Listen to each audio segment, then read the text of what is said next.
اور مسائل ختم ہوئے. آج مسائل بہت مختصر رہے.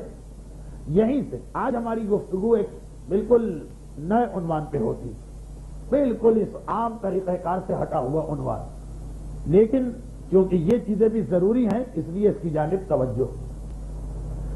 یہ جو علماء نے کہا کہ ڈاکٹر شریعتی کی کتابیں پڑھنا حرام ہے, یہ کیوں کہا, اس کا مطلب کیا؟ شریعتی سے کوئی اختلاف ہے؟ جی نہیں.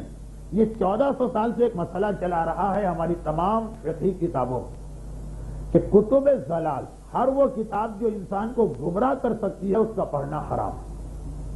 چنانچہ بائبل, چاہے اس کا اولڈ ٹیسٹیمنٹ ہو یا نیو, تورات والا حصہ ہو یا انجیل والا, بائبل ہے مجوسیوں کی کتاب ہے, کمیونسٹوں کی کتاب ہے, غیر شیعہ حضرات کی کتابیں ہیں, شیعوں میں ان لوگوں کی کتابیں ہیں جن کے پاس دین کی معلومات نہیں ہے اور نقل دے رہے ہیں.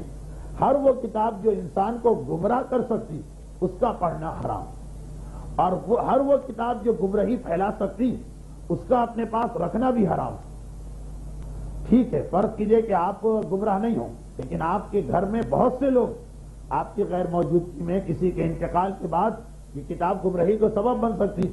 تو دو الگ الگ چیزیں. ہر وہ کتاب جو گمراہ کر سکتی ہے اس کا پڑھنا ہم پر حرام, اور گمراہ کتاب کی حفاظت کرنا بھی حرام. صرف دو قسم کے لوگوں کو اجازت ملی, ایک کو اجازت ملی ہے, ایک پر الٹا مسئلہ ہے, واجب ہو گیا. وہ انسان جس کے پاس اپنی دین کی اتنی معلومات ہیں کہ کیسی ہی گمراہ کنندہ کتاب پڑھے وہ گمراہ نہیں ہوگا, اتنا اسے کانفیڈنس ہے, اتنی اس کے پاس معلومات ہیں, پتہ ہے اسے پورا دین کے بارے میں, اس کے لیے اجازت ہے کہ وہ گمراہ کتاب پڑھ سکتا.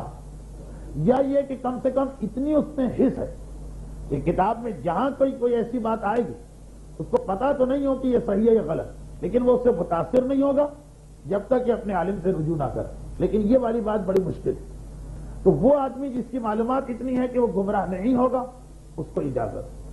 اور نمبر 2, وہ علماء یا ریسرچ اسکالر جو ان گمراہ کرنے والی کتابوں کا رد کریں گے, معاشرے اس کا توڑ کریں گے, کتابیں لکھ کر, مضمون لکھ کر, تقریریں کر کے, ان کے لیے یہ گمراہ کرنے والی کتاب پڑھنا واجب ہو جاتا ہے اگر وہی اس کتاب کا توڑ کر سکتے. تو علماء اور ہر عالم نے, وہ عالم کہ جو اس کا رد کر سکتا اس کے لیے تو واجب کی منزل پہ آ گئی یہ کتابیں پڑھنا اور گھر میں رکھنا. ہر وہ آدمی کہ جو توڑ تو نہیں کر سکتا ہے ان کتابوں کا لیکن اس سے متاثر نہیں ہوگا, ان کے لیے یہ کتابیں پڑھنا جائز ہے. ان میں وہ علماء بھی آ گئے جو اس کا جواب نہیں دیں گے, جن کی یہ فیلڈ نہیں, لیکن بہرحال پڑھ تو سکتے ہیں. ان دو کے علاوہ باقی سب کے لیے یہ حرام. تو شریعتی کی کتابوں میں چوں ہمارے عقائد کے بھی بہت زیادہ خلاف باتیں ہیں. جو آپ کے خالق قرآن پڑھے گا وہابیت کی جانب مائل ہو جائے گا, اس لیے کہ قرآن جب آپ خالی پڑھیں گے بغیر اہل بیت کے تو یضل بہ کثیرا, قرآن خود کہہ رہا بہت سے لوگ اسی قرآن کو پڑھ کے گمراہ ہوتے ہیں. چنانچہ شریعتی کی آپ کو وہابیت کے بہت سے عقائد نظر آئیں گے, مجلس کی مخالفت, ماتم کی مخالفت, دعا کو نہیں ماننا, یا اللہ نے جو مقدر کر دیا ہے وہ ہو کے رہے گا, یہ دعا کا کیا فائدہ, شفاعت معصومین کا انکار کرنا, امام معصومین کے مراتب روحانیہ کو نہ ماننا, اس قسم کی بہت سی باتیں. فقہ کے خلاف بہت سی باتیں جو فقہ اس کے پاس نہیں. تاریخ کی نالج وہی تھی کہ یہودیوں نے دی.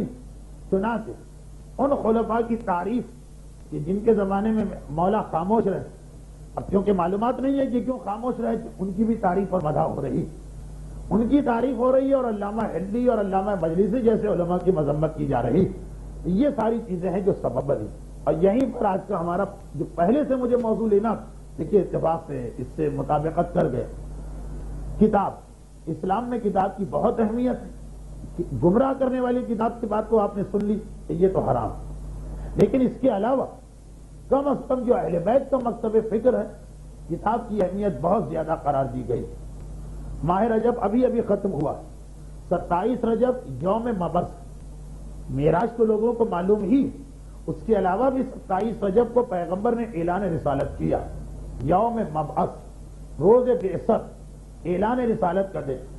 تو یہی 27 رجب جب جبرائیل امین غار حرا میں 70,000 ملائکہ کے ساتھ نور کی بنی ہوئی وہ کرسی لے کے آتے ہیں کہ ہاتھ جوڑ کے پیغمبر سے درخواست کی کہ اللہ کے رسول آپ اس کرسی پہ تشریف رکھیے, تو ایک حکم ہے کہ جو آپ تک پہنچانا.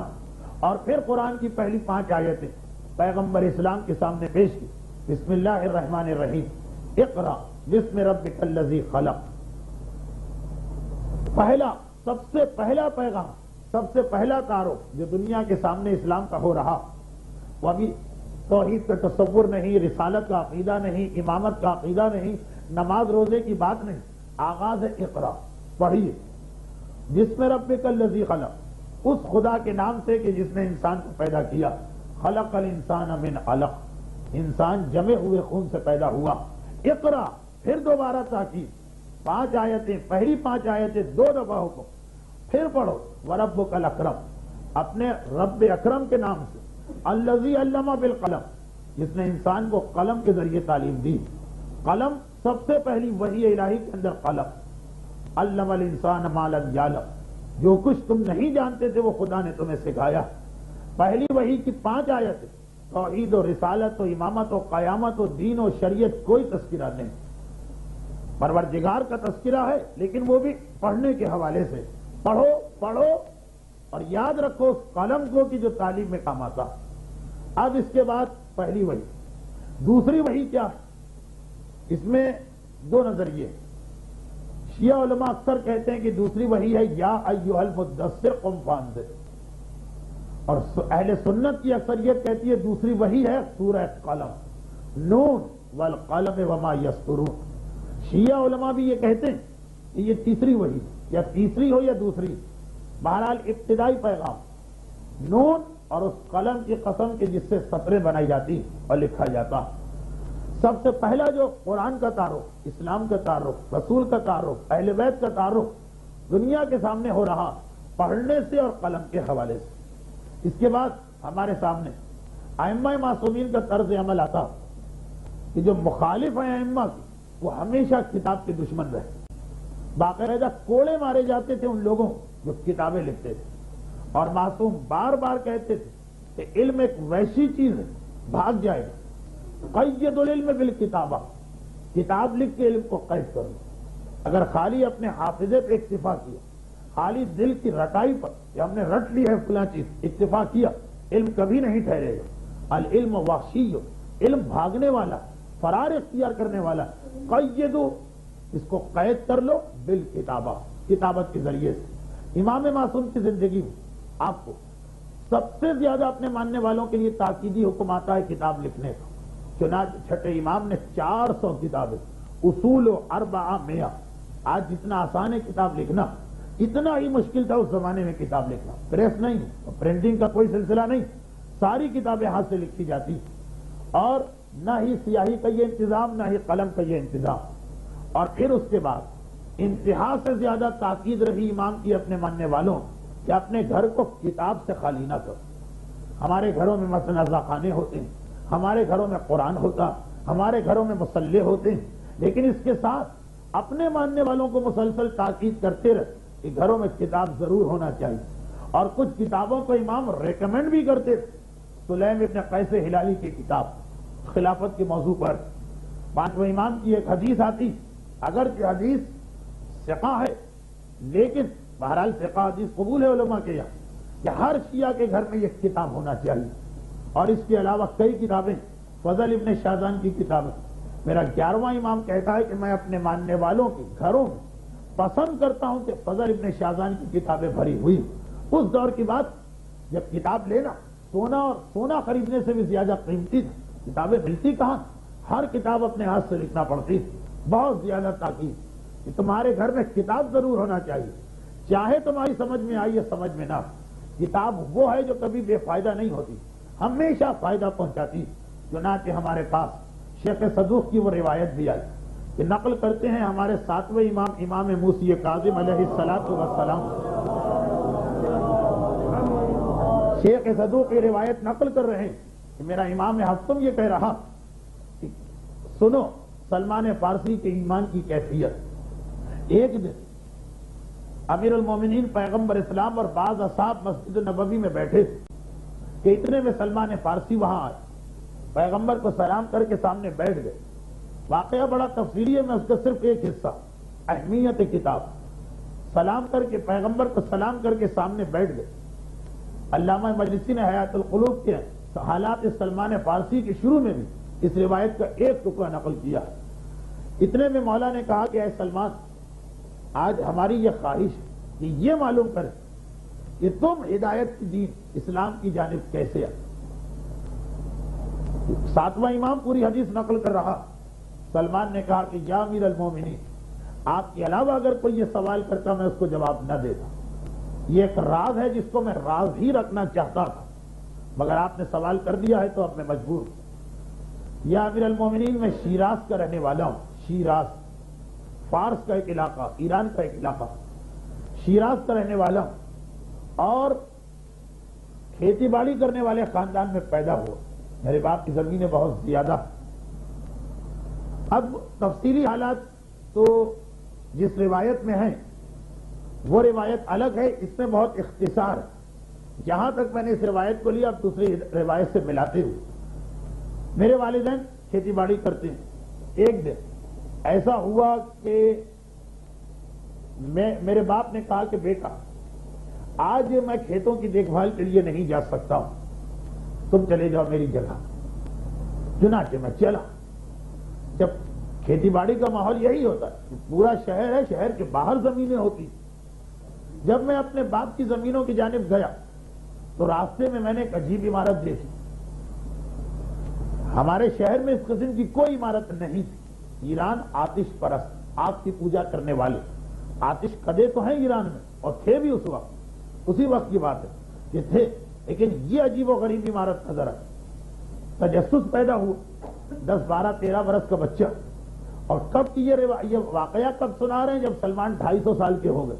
سلمان فارسی کی کم سے کم عمر 250 سال بتائی جاتی ہے. یہ بات ہو رہی ہے تقریباً 225 سال پہلے کی، لیکن وہ حکم امام سے. تو تجسس بچے کے دل میں تو تجسس ہوتا، یہ کیسی عمارت شہر سے باہر ویرانے میں کیوں بنی؟ اس زمانے کے اعتبار سے ویرانے میں رہنا محال. قریب گئے تو دیکھا کہ وہاں کچھ لوگ بیٹھے ہوئے، انتہائی نورانی چہرے، انتہائی مقدس چہرے، اور اشہد ان لا الہ الا اللہ، اشہد ان عیسیٰ روح اللہ و اشہد ان محمدن حبیب اللہ. ہر ایک کی زبان پہ یہی ورد. میں عادی تھا اپنی عبادت گاہوں جہاں آگ کے سامنے گھنٹیاں بجائی جاتی، عجیب فقرے، انتہا سے زیادہ میں متاثر ہوں. کافی دیر وہاں کھڑا رہا اور اس کے بعد جب کھیتوں میں جا کے واپس آیا تو بہت دیر ہو گئی. باپ نے حیرت کے عالم میں پوچھا کہ اتنی دیر؟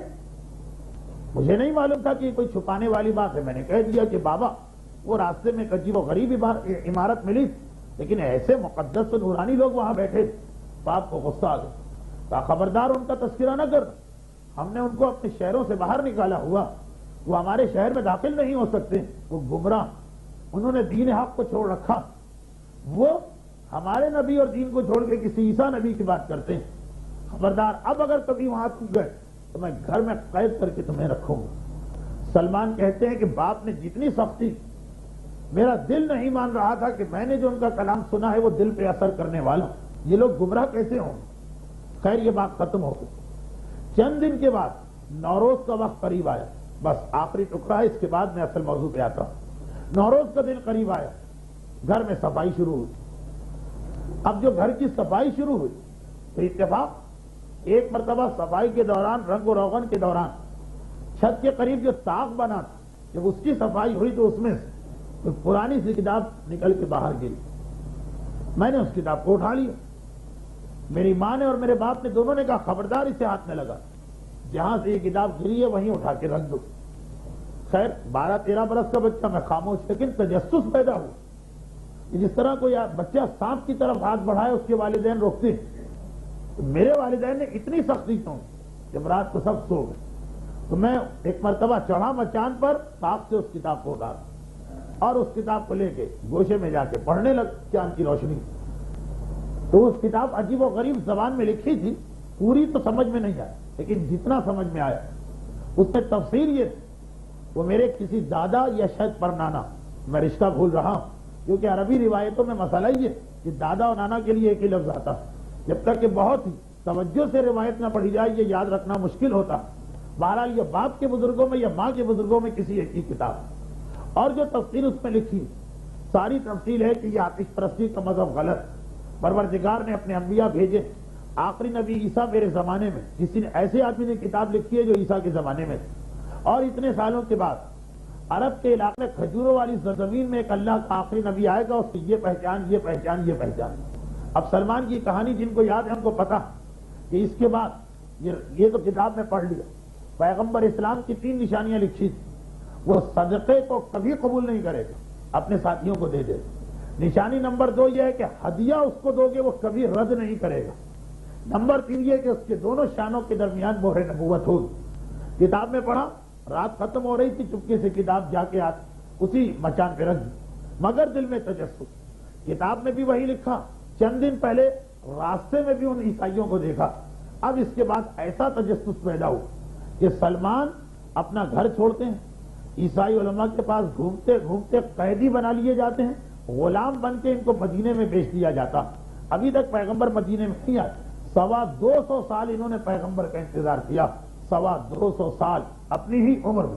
اور اس کے بعد پھر ایک دن مدینے میں یہ شور مچا، اپنے آقا یہودی کے یہاں کام کر رہے تھے، جتنے لوگ بھی، مجھے تو بہت سے چہرے نظر آ رہے ہیں کہ جو حج یا عمرے میرے ساتھ بھی جا چکے ہیں اور ویسے بھی لوگ گئے۔ باغ سلمان میں یہ کہانی آپ کو ہر وہاں کا گائیڈ سناتا کہ پھر سلمان اسی باغ میں کام کر رہے تھے جو آج مدینے سے 2 میل کے فاصلے پر، کہ اتنے میں یہودی کا باغ، مدینے سے اس یہودی کا کوئی دوست آیا اور آ کے کہا، سنا تم نے مدینے والے پاگل ہو گئے، کہتے ہیں کوئی نبی آیا ہے، سب اس کی بات مان رہے ہیں۔ خیر دونوں یہودی تو بیٹھ کے مذاق اڑانے لگے، سلمان کے دل میں تجسس پیدا ہو۔ 250 سال سے جو میں جگہ جگہ ڈھونڈتا پھر رہا، وہ آج جملہ میں نے سن لیا۔ زمین بھی کھجوروں والی، علاقہ بھی عرب کا۔ پھر سلمان 3 مرتبہ اپنے آقا سے چھٹی لے کے جاتے ہیں مدینے۔ ایک مرتبہ کچھ کھجورے لے کے گئے، اللہ کے رسول یہ صدقہ لایا، پیغمبر نے اسے قبول کیا، لیکن فوراً بیٹھے ہوئے اصحاب میں تقسیم کر دی۔ پھر اگلے مہینے میں ایک چھٹی ملتی، اگلے مہینے کھجورے لے کے گئے، اللہ کے رسول یہ ہدیہ لایا، پیغمبر نے فوراً اسے قبول کر کے حجرہ فاطمہ میں بھجوا دیا۔ اور تیسری مرتبہ جب چھٹی کر کے پہنچے تو پیغمبر مسجد میں نہیں تھے، گھبرا گئے کہ بڑی مشکل سے آقا مہینے میں ایک چھٹی دیتا، اگر یہ مہینہ نکل گیا تو پھر 1 مہینے تک بات ٹلے گی۔ لوگوں نے کہا کہ جنت البقیع کی جانب جاؤ، آج مدینے میں کسی کا انتقال ہوا، رسول اس کے جنازے میں گئے۔ چنانچہ سب سلمان وہاں پہنچے تو ایک موقع بھی مل گیا۔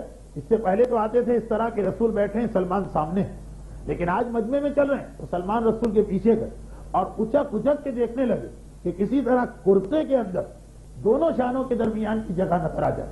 پیغمبر اسلام سلمان کو پیچھے مڑ کے نہیں دیکھے، مسکراہٹ آئی، کرتے کے بٹن کھولے، کرتے کو ذرا آگے سے اونچا کیا تو پیچھے سے نیچا ہوا، سلمان کی نگاہ مہر نبوت پر پڑی اور پھر پیغمبر مڑتے ہیں اور کہتے ہیں کہ سلمان تیسری نشانی بھی دیکھ لی، کہ جملہ ہی سلمان کو بتانے کے لیے کافی تھا کہ اب تو کسی نشانی کی ضرورت ہی نہ رہی، 250 سال پہلے کا راز پیغمبر بتا رہے ہیں۔ تو اب یہ پھر سلمان ہمارے سامنے آئے اور اس طرح ہے کہ سلمان و منا اہل البیت بنے۔ اب دیکھیے پوری سلمان کی کہانی کا خلاصہ کیا، ایک کتاب، گھر میں پڑی ہوئی کتاب، بزرگوں میں سے کسی ایک نے کتاب لکھ کے مچان میں ڈال دی، نسلیں گزر گئی لیکن کتاب کام آئی، کتاب بیکار نہیں ہوئی۔ اس کتاب نے ہم کو سلمان جیسی شخصیت دی، اس کتاب نے سلمان کو من اہل البیت بنایا۔ تو اہمیت ہے کتاب، معصوم اپنے ماننے والوں سے تقاضا کر رہے ہیں کہ ساری باتیں صرف سننے تک محدود نہ رکھنا، کتاب کی اہمیت ہے۔ اور یہی وجہ کہ آپ معصوم کے ماننے والوں کو دیکھیں کس طرح سے زحمتیں اٹھا کے ہمارے علماء نے کتابیں لکھی۔ آج بازار میں رکھی ہوئی کتاب مہینے میں 100-200 روپے کا یہ خرچہ کرنے کو ہم تیار نہیں ہوتے، بلکہ لائبریریز ہیں اس سے کتابیں لے کے پڑھنے کو تیار نہیں ہوتے۔ اور اس وقت جب کتاب سونے سے زیادہ قیمتی، ہمارے علماء نے یہ ساری کتابیں کس طرح ہم تک پہنچائی۔ اہمیت کتاب کو ذہن میں رکھی، تاریخوں میں جہاں تک کہ کیونکہ کتاب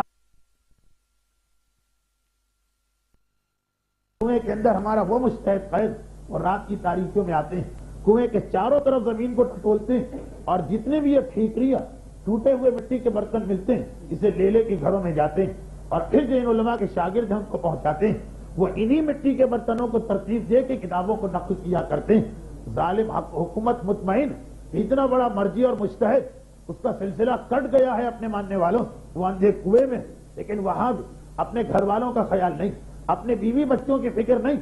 جو علوم امام ہم تک پہنچے اسے کسی نہ کسی طرح سے محفوظ کر دینا۔ کہاں ہمارے وہ علماء جو 20-20 سال اندھے کنووں میں رہ کر مٹی کے برتنوں کو جو کھانے کے لیے آتے ہیں توڑ کے خود فاقے کر کے مگر اسی کھانے کو روشنائی بنا بنا کے اس طرح سے کتابیں لکھتے گئے. شاگردوں نے کتابوں کو جمع کیا اور کہا ہماری یہ لاپرواہی، ہماری یہ غفلت، کتاب پڑھنے کا ذوق و شوق جو ختم ہوتا جا رہا، میں اس کا تذکرہ کر رہا ہوں. اور پھر شاید آئندہ یہ اس کے بعد مجھے بغداد کے حوالے سے کچھ تاریخی گفتگو کرنا، وہاں تفصیل بھی آئے گی کہ پھر بھی اگر کسی ظالم حکمران کو پتا چلا 20 سال میں ایک کتاب لکھی عالم سمندر میں ڈال دیا، ساری کتاب ختم، تو چھپائی کا انتظام نہیں، 20-20 سال کی محنتیں 20-20 سیکنڈ میں ضائع کی گئی. مگر وہ حوصلہ، وہ ہمت اور یہ احساس کہ یہ امانت ہے، جتنی بھی حدیثیں ہم تک آئیں، یہ امانت ہے جتنے علوم ہم تک آئیں، اسے امت تک پہنچانا. ان ماحول میں کتابیں لکھی گئی. مثلا انہی میں سے ایک کتاب لمع دمشقیہ، شہید اول کا ایسا شاہکار اور ایسی لافانی کتاب، قیامت تک زندہ رہنے والی کتاب. کوئی شخص عالم نہیں بن سکتا جب تک یہ کتاب نہ پڑھے. قید کے عالم میں لکھی گئی صرف 1 ہفتے کے اندر، جبکہ وہاں شہید کے پاس سوائے مختصر النافع کی کوئی کتاب نہیں. یہ ساری کتاب تیار کی کہ آج امام خمینی ہو یا آقا کوئی ہو یا آقا حکیم ہو، غرض یہ کہ 7ویں صدی ہجری سے آج تک کوئی عالم ایسا نہیں کہ شہید اول کی یہ کتاب پڑھے بغیر عالم بنے. اور ایسی اس کتاب میں ایک روحانیت اور تقدس کہ قوم کے اکثر علماء کہتے ہیں کہ جس طرح قرآن کی قسم کھائی جاتی اسی طرح سے اس کتاب لمع کی قسم بھی کھائی جا سکتی. اور اس کی برکتیں دیکھو. قید کی عالم، اور قید بھی کیسی کہ ظالم حکمران نے موت کی سزا سنا دی. اور کیسی سزا تو سنیں کہ پہلے خاردار درے مارے جائیں گے 100، اور اس کے بعد پھانسی دی جائے، سولی پہ لٹکایا جائے. سولی پر فوراً موت نہیں آتی، اور اس کے 1 ہفتے کے بعد گردن اڑائی جائے گی، اور اس کے بعد لاشیں کو جلایا جائے گا، جلا کے راکھ کیا جائے گا. یہ جس کو سزا سنائی جا چکی، اس نے دیکھا کہ میرے پاس صرف 1 ہفتہ زندگی کا رہ گیا، اس 1 ہفتے میں پوری فقہ کی کتاب اول مسئلے سے آخر مسئلے تک اسی قید کے عالم میں لکھ دی. احساس سے مسئولیت کہ میں تو جا رہا ہوں دنیا سے، جو امانت میرے پاس ہے وہ امت تک پہنچانا. کہاں یہ کہ انسان کا دماغ خراب ہو جائے، پاگل ہو جائے اگر کسی کو پھانسی کی سزا سنائی جا چکی، لیکن فوراً یہ احساس کہ اب جو بھی ہے کسی نہ کسی طرح امت تک پہنچانا. ایسی عظیم کتاب لمع تیار ہوئی. اور بھی کتنے ہی ایسے واقعات، یہ ہمارے علماء کی محنتیں. اس اعتبار سے امام کے ماننے والے کی یہ 2 ذمہ داریاں کہ اپنے روزمرہ میں ضرور کچھ نہ کچھ ٹائم کتاب بینی کا نکالے، اور پھر گھر میں کچھ کتابیں ضرور ہونا چاہیے. خصوصاً ہماری خواتین میں کتاب پڑھنے کا شوق اور بھی زیادہ کم، جہاں اور بہت سارے کاموں کا وقت نکلتا، اس کی جانب بھی توجہ دی جائے. اور پھر آخر کو صرف ایک چیز بیان کرتا چلوں کہ حال ہی میں اردو میں کتاب چھپی. اچھا، یہ وہ کتاب ہے جس نے عرب دنیا میں تو کئی سالوں سے تہلکہ مچایا ہوا. ایک بہت ہی عظیم کتاب اس دور میں لکھ دی گئی، ثم اهتدیت. بہت ہی عجیب کتاب. تیونس ایک ایسا علاقہ کہ جہاں شیعت کے قطعاً کوئی آثار نہیں، انتہائی سخت دشمنی اہل بیت کا ماحول. وہاں کے رہنے والے اور کوئی عام شخص نہیں، ڈاکٹر PhD ڈاکٹر تیجانی. عرب دنیا میں یہ کتاب واقعاً ایک ہنگامہ خیز کتاب بنی. ایک قیامت آ گئی. چنانچہ اس کتاب کے بعد ان کی جان کو خطرہ لاحق ہوا، تیونس سے ہجرت بھی کرنا پڑی. جب یہ کتاب لکھی، کتاب لکھنے سے پہلے ہی ان کے دشمن بہت پیدا ہو چکے تھے. اچھا، آپ اس صدی میں عربی میں 2 کتابیں ایسی لکھی گئی جنہوں نے ایک انقلاب عظیم برپا کر دی، دین اہل بیت کا بہترین تعارف. ایک پہلی کتاب تو وہی شرف الدین موسوی، آغا شرف الدین موسوی، لبنان کے عالم. لبنان میں بعد میں جو کچھ بھی امام موسیٰ صدر اور دیگر علماء انقلاب لائے، لیکن اس کا سب کریڈٹ جاتا ہے آغا شرف الدین موسوی. بہت ہی عظیم عالم تھے اپنے دور کے، اسی صدی کے، بہت زیادہ پرانا بھی ذکر نہیں. المراجعات، بہترین کتاب کہ جس نے عرب دنیا میں تو بہرحال شیعت کا ایک عجیب تعارف کرایا. یہ آغا شرف الدین موسوی عاملی خود اتنے بڑے عالم کہ آپ اندازہ کریں. عبدالعزیز ابن آل سعود جو جنت البقیع کو منہدم کراتا، جو جنت المعلیٰ کو منہدم کراتا، معصومین کے روضوں کو جس نے ڈھا دیا، اس جیسے آدمی کو انہوں نے بدل کے رکھ دیا. لیکن کا بہت ہی مشہور واقعہ وہ شاید اس دوسری کتاب میں بھی ہے جس کا میں ابھی تعارف کرانے والا ہوں. جب یہ حج پر گئے تھے، لبنان کے بہترین عالم جب یہ حج پر گئے تھے تو اس وقت عبدالعزیز کی حکمرانی تھی. یہ ان سارے سعودی بادشاہوں کا باپ جو ان سے بھی زیادہ جاہل مطلق اور بدو عرب تھا، اور وہاں جا کے ایک طریقہ اب تک چلا رہا کہ بقرعید کے دن مینا کے میدان تمام جتنے حاجی آتے ہیں اس میں سے منتخب لوگوں کی شاہی دعوت ہوتی، القصر الملکی، ملک کا بادشاہ کا محل ہے اس میں. تو خیر اس زمانے میں تو قصر وصر کیا تھا، ایک چھوٹا سا مکان تھا. جب یہ وہاں گئے انہوں نے عبدالعزیز کو ایک قرآن پیش کیا اور اس قرآن کی وجہ سے ایک ایسا نقطہ نکالا، دلیل نکالی کہ عبدالعزیز جیسا حکمران جو قبر فاطمہ کو ڈھا رہا، جو 4 معصومین کی قبر کو ڈھاتا، جو ام المومنین جناب خدیجہ طاہرہ کی قبر کو ڈھاتا، اور جس نے پیغمبر کی قبر کو دیکھ کے کہا تھا ھذا الصنم الاکبر، سب سے بڑا بت تو یہ، اسی طرح روضہ رسول کو گرانا، وہ آدمی ایسی دلیل پیش کی آغا شرف الدین موسوی عاملین. ایک مرتبہ وہ حیران رہ گئے اور اس نے حکم جاری کیا جیسا کہ تاریخوں میں کہ اب روضہ رسول کو چومنا، بوسہ دینا، مس کرنا سب جائز. میں غلط فہمی میں تھا کہ یہ حرام، پھر بعد کے اس کے بیٹوں نے آ کے یہ حکم بدل دی. جن کو پتا ہے آل سعود کی بدویت اور جاہلیت اور ان کے دلوں کی سختی، وہ اندازہ کر سکتے ہیں کہ کتنا عظیم عالم ہوگا جس نے ایسے شخص کے دل کو بدلا. انہوں نے کتاب لکھی مراجعات، اگر آپ نے نہیں پڑھی تو ایک بڑا علمی نقصان کیا. مراجعات اصل میں جامعۃ الازہر کے ایک سنی عالم کو کچھ اعتراض ہوا، انہوں نے خط لکھا، پھر خط و کتابت شروع ہوئی، جواب آیا، پھر خط گیا، جواب آیا، کوئی 60-65 خط. ان کا نام المراجعات، اردو میں بھی دین حق کے نام سے اس کا بہترین ترجمہ ہوا.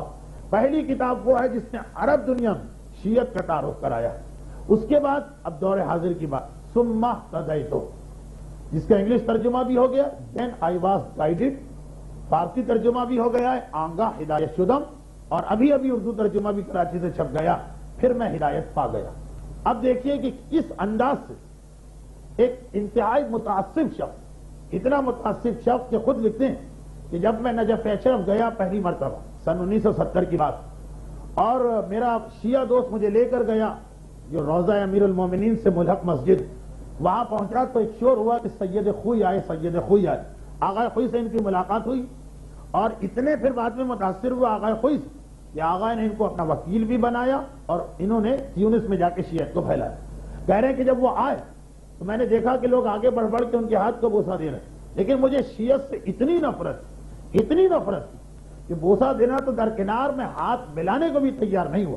یہ شیعوں کا اگر رہبر، لیڈر، تو شیعہ قابل نفرت چیز ہے، اس کے قریب میں نہیں جاؤں گا.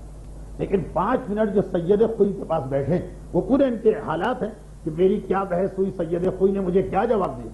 اسٹارٹ ہی یہ کیا کہ آپ وہ شیعہ لوگ جو کہتے ہیں کہ جبرائیل نے رسول کے ساتھ معاذ اللہ فراڈ کیا، یعنی علی کے ساتھ فراڈ کیا، کہ اللہ نے جبرائیل سے کہا تھا جاؤ علی کو وحی دو، اور جبرائیل نے رسول کی دوستی میں نبوت کو بدل کے یہ وحی رسول کو پہنچا دی. ایک بہت ہی پرانی تہمت لگائی جاتی. سید خوئی سے کہہ رہے ہیں یہ ہیں آپ شیعہ. اس کے بعد پھر آقا خوئی نے جو دلیلیں دی اور خود کہتے جا رہے ہیں کہ ایسی منطقی دلیل میں نے زندگی میں نہیں سنی. نتیجہ یہ نکلا کہ جب اٹھے تو کہا یہ کہ ہاتھ ملانے کو تیار نہ، اور اب جو 5 منٹ کے بعد جا رہے ہیں جھک جھک کے آقا کے ہاتھوں کا بوسہ لے رہے ہیں. ابھی تک شیعہ نہیں ہو رہے سنی، لیکن ایسا اثر لے کے گئے. پھر پہنچے شہید باقر صدر کے پاس، اس وقت نجف میں یہی 2 بڑے مسجد، ان سے ملاقات کی، اور زیادہ تبدیلی آئی. پھر آپ پورے حالات پڑھیں کہ کس طرح واپس وطن گئے، پھر شیعہ ہوئے، پھر تیونس کے نوجوانوں کو شیعہ کیا، اور پوری گفتگو پڑھنے کا اگر آپ کو موقع نہ ملے تو پھر اس کے بعد اپنی ریسرچ لکھتے ہیں. شروع کا حصہ بڑا دلچسپ ہے ان کا سفر نامہ نجف. اندازہ ہوگا کہ ہمارے جو گمراہ لوگ ذرا سی بات پہ مجتہدین اور علماء کو برا کہنے لگتے ہیں، کیونکہ کبھی ہم نے مشاہدہ نہیں کیا. ایک کٹر دشمن اہل بیت سید خوئی کے چہرے پہ ایک نگاہ ڈالتے ہی اس کی سمجھیے کہ دنیا بدل کے رہ گئی، اور اس کے بعد کس انداز سے شیعت کے قریب آیا. اور پھر باقی بیچ میں تو تفصیلات ہیں کہ شیعہ سنی میں کیا فرق. آخری چیپٹر بھی پڑھنے والا کہ کتنا زیادہ شیعت کے خلاف پروپیگنڈا کیا گیا کہ وہ، اور پھر اس میں کئی فقہی مسئلے بھی کہ کس طرح ایک شادی کے موقع پر جب یہ پتا چلا کہ فلاں مرد کی فلاں عورت سے شادی ہو گئی تو ایک بوڑھی عورت نے سر پیٹ لیا کہ یہ کیا غضب ہوا، اس مرد کو بھی میں نے دودھ پلایا، اس عورت کو بھی میں نے دودھ پلایا، یہ تو بھائی بہن بن گئے، بھائی بہن کی شادی ہو گئی ہے. اس ایک چھوٹے سے واقعے سے جو اس کتاب کا آخری چیپٹر، کس طرح سے یہ ظاہر ہوا کہ کتنی زیادہ تہمتیں شیعت کے بارے میں عرب دنیا میں پھیلائی گئی کہ جب ان کے پاس کیس آیا انہوں نے آقا خوئی کی منہاج الصالحین کھول دی کہ خالی دودھ پلانے سے بھائی بہن نہیں بنتے، کم از کم 15 مرتبہ دودھ پلانا پڑتا، اور وہاں صرف 1 مرتبہ دودھ پلایا. یہی الزام کہ سید خوئی یہ تو شیعہ عالم، شیعہ کیا تو بھائی بہن سے ویسے ہی شادی جائز ہے، اس لیے انہوں نے یہ فتویٰ لکھ دیا، اور پھر قاضی نے دھمکی دی کہ میں آپ کو عمر قید کی سزا دوں گا اگر یہ مسئلہ آپ نے ثابت نہ کیا۔ غرض یہ کہ ایک ایسی عجیب کتاب آج کی عرب نے لکھی، اور بہترین عربی ہے اور بہترین منطق کے ساتھ، لیکن اس سے ہم شیعوں کو بھی ایک فائدہ ہو سکتا۔ اپنے مرکز علمی کا تعارف، نجف کی کیا ہیبت تھی لوگوں میں، نجف کی کیا روحانیت تھی لوگوں میں، ہمارے مراجع کے چہرے، فقط چہرے کس طرح سے لوگوں کو بدل دیتے، اور پھر شہید باقر صدر کے ساتھ جو ان کی بات چیت ہوئی، خصوصاً وہ واقعہ کہ میراث کا مسئلہ آیا اور کس طرح 5 منٹ میں طے کر دیا جو کچھ انہوں نے لکھا وہ پاکستان کا بھی المیہ، کہ اگر میرے ملک تیونس سے یہ کیس جاتا تو کم سے کم 10 سال لگتے حل ہونے میں، اور جس مکان پہ جھگڑا تھا اس سے زیادہ وکیلوں کی فیس چلی جاتی، اور کہاں شہید صدر نے 5 منٹ میں اس طرح مسئلہ حل کیا کہ سارے فریق راضی ہوئے۔ غرض یہ کہ اتنا تعارف میں اس لیے کرا رہا ہوں کہ ہماری قوم کتابوں کے بارے میں تقریباً یتیم سی، اور عجیب بات یہ ہے کہ ایسی اہم کتابیں بھی ہمارے پاس جو ہر شخص کے گھر میں ہونی چاہیے۔ یہ کتاب تو وہ ہے کہ جو آپ کی نسلوں کے لیے وراثت میں چلے گی اور ہر ایک کو فائدہ پہنچائے گی، اسے تو ضرور یہ خریدیے اور ضرور پڑھیے، چاہے کسی بھی قیمت پر آپ کو ملے۔ لیکن اس کے علاوہ جو آج کا ہمارا اصل موضوع، کتاب ہونا اور کتاب پڑھنا، یہ تقاریر، یہ درس، یہ خالی زبانی باتیں، ان کا ایک فائدہ، اور یہ بہرحال مانا جائے کہ وقتی طور پر ان کا زیادہ فائدہ، لیکن کتاب کی اہمیت کبھی کم نہ ہو۔ کنووں میں علماء نے جو کتابیں لکھی ہیں، قید خانوں میں بیٹھ کے جو کتابیں تحریر کی ہیں، اپنی 20 سال کی محنتوں کو پانی میں ڈوبتے ہوئے جس انداز سے دیکھا اور پھر ایک نئے حوصلے کے ساتھ اس سے بھی عظیم کتاب لکھی، اس سارے احسانات کے اتارنے کا ایک ہی طریقہ کہ آپ میں سے ہر ایک اپنی جگہ اسے اپنا ایک دینی فریضہ سمجھے، چاہے یہ واجب نہ صحیح، مستحب نہ صحیح، مگر ایک دینی فریضہ سمجھ لے کہ مہینے میں مثلا ایک کتاب اپنی حیثیت کے مطابق ضرور خریدنا، گھر کے ہر فرد کو کتاب دینی کا عادی بنانا، نماز، روزہ، غیبت، جھوٹ، داڑھی، پردہ، ان عنوانات پہ تو ہماری گفتگو ہوتی، لیکن آج کا عنوان جو کہ عام مزاج سے ہٹا ہوا ہے، اس سے لوگ کم سنتے ہیں، لیکن میرا یہ مسئلہ ہی نہیں، میں تو وہی باتیں بتاتا ہوں جو لوگوں کو پسند نہیں لیکن آپ کے لیے انتہائی ضروری ہیں۔ تو کتاب کی اہمیت کے اس پیغام کے ساتھ ہمارا آج کا درس اختتام کو پہنچا۔ اب 2 ہی درس رہ گئے، ان میں سے اس وقت کے حالات کو دیکھتے ہوئے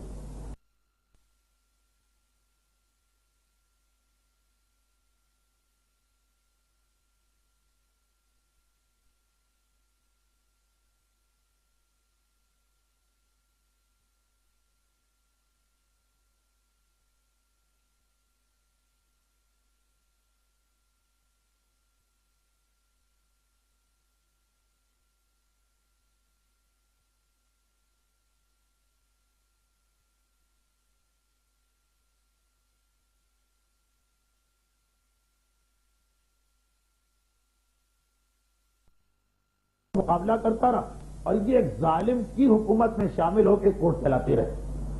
اب وہی کہ ناقص معلومات، یہی وجہ ہے کہ امام خمینی نے توضیح میں بھی لکھا کہ ظالم کی ملازمت حرام ہے، لیکن اگر کوئی عالم دیکھے کہ ظالم کی ملازمت کی وجہ سے دین کو فائدہ پہنچے گا تو وہ اس کے لیے واجب۔ اور یہی وجہ کہ عامت المومنین کے لیے علامہ آغا خمینی نے شاہ کی کوئی بھی نوکری تھی اس کو حرام قرار دیا، مگر جسے اپنی زندگی کا ماحصل کہا شہید مرتضی مطہری، ان کو خاص طور پر تہران یونیورسٹی میں جو دینیات کا ڈپارٹمنٹ تھا اس کی نوکری کی پیشکش کی گئی۔ خاص امام خمینی نے کہا کہ تم اس عہدے کو قبول کرو۔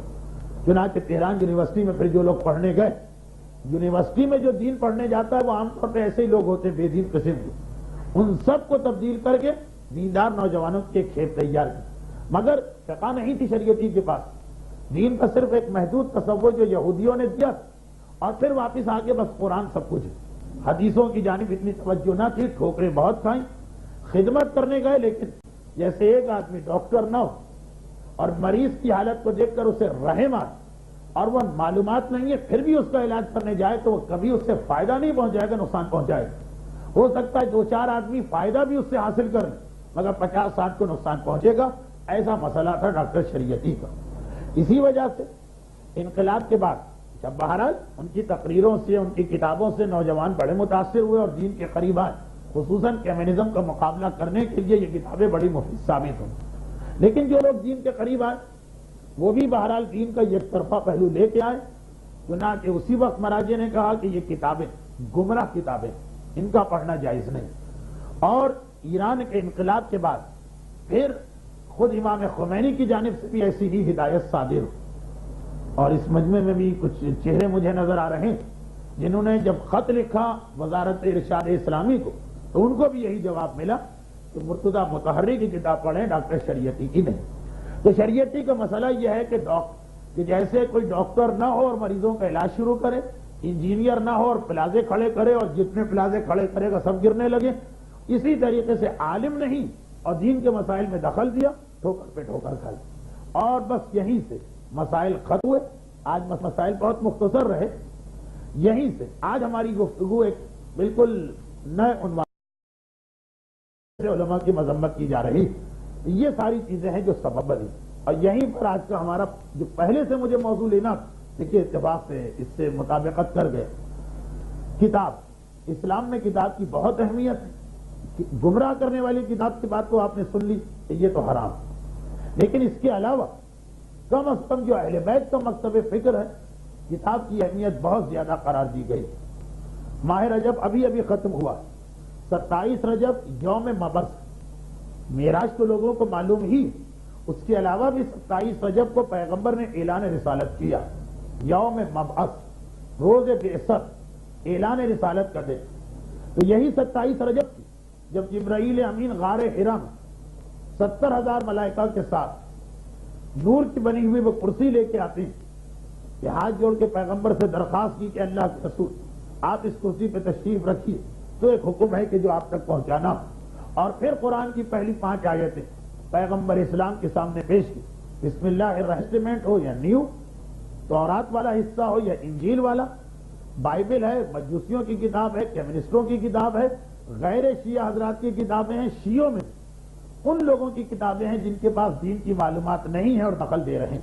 ہر وہ کتاب جو انسان کو گمراہ کر سکتی اس کا پڑھنا حرام، اور ہر وہ کتاب جو گمراہی پھیلا سکتی اس کا اپنے پاس رکھنا بھی حرام۔ ٹھیک ہے، فرض کیجئے کہ آپ گمراہ نہیں ہوں، لیکن آپ کے گھر میں بہت سے لوگ آپ کی غیر موجودگی میں کسی کے انتقال کے بعد یہ کتاب گمراہی کو سبب بن سکتی، تو دو الگ الگ چیزیں۔ ہر وہ کتاب جو گمراہ کر سکتی ہے اس کا پڑھنا ہم پر حرام، اور گمراہ کتاب کی حفاظت کرنا بھی حرام۔ صرف 2 قسم کے لوگوں کو اجازت ملی، ایک کو اجازت ملی ہے، ایک پر الٹا مسئلہ ہے، واجب ہو گیا۔ وہ انسان جس کے پاس اپنی دین کی اتنی معلومات ہیں کہ کیسی ہی گمراہ کنندہ کتاب پڑھے وہ گمراہ نہیں ہوگا، اتنا اسے کانفیڈنس ہے، اتنی اس کے پاس معلومات ہیں۔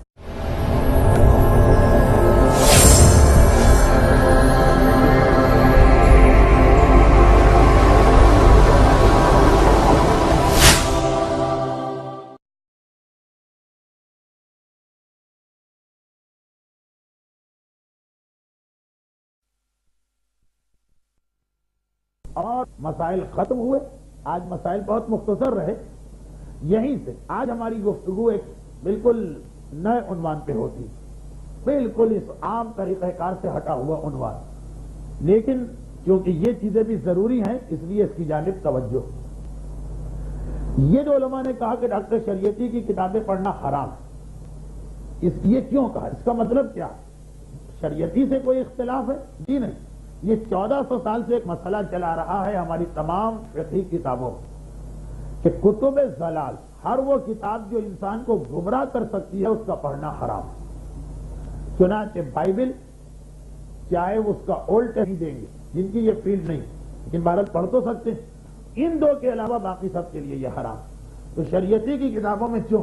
ہمارے عقائد کے بھی بہت زیادہ خلاف باتیں، جو آپ کے خالق قرآن پڑھے گا وہابیت کی جانب مائل ہو جائے گا، اس لیے کہ قرآن جب آپ خالی پڑھیں گے بغیر اہل بیت کے تو یضل بہ کثیرا، قرآن خود کہہ رہا بہت سے لوگ اسی قرآن کو پڑھ کے گمراہ ہوتے ہیں۔ چنانچہ شریعتی کی آپ کو وہابیت کے بہت سے عقائد نظر آئیں، مجلس کی مخالفت، ماتم کی مخالفت، دعا کو نہیں ماننا، کہ اللہ نے جو مقدر کر دیا ہے وہ ہو کے رہے گا، کہ دعا کا کیا فائدہ، شفاعت معصومین کا انکار کرنا، امام معصومین کے مراتب روحانیہ کو نہ ماننا، اس قسم کی بہت سی باتیں، فقہ کے خلاف بہت سی باتیں جو فقہ اس کے پاس نہیں۔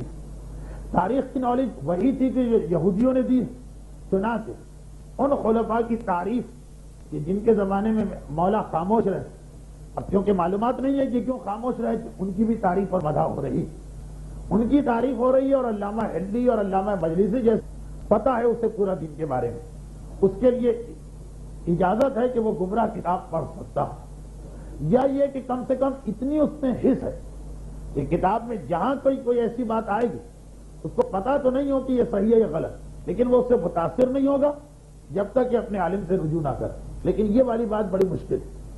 تو وہ آدمی جس کی معلومات اتنی ہے کہ وہ گمراہ نہیں ہوگا، اس کو اجازت۔ اور نمبر 2، وہ علماء یا ریسرچ اسکالر جو ان گمراہ کرنے والی کتابوں کا رد کریں گے، معاشرے اس کا توڑ کریں گے، کتابیں لکھ کر، مضمون لکھ کر، تقریریں کر کے، ان کے لیے یہ گمراہ کرنے والی کتاب پڑھنا واجب ہو جاتا ہے اگر وہی اس کتاب کا توڑ کر سکتے ہیں۔ تو علماء اور ہر عالم نے، وہ عالم کہ جو اس کا رد کر سکتا، اس کے لیے تو واجب کی منزل پہ آ گئی یہ کتابیں پڑھنا اور گھر میں رکھنا۔ ہر وہ آدمی کہ جو توڑ تو نہیں کر سکتا ہے ان کتابوں کا لیکن اس سے متاثر نہیں ہوگا، ان کے لیے یہ کتابیں پڑھنا جائز ہے۔ ان میں وہ علماء بھی آ گئے جو اس کا جواب نہیں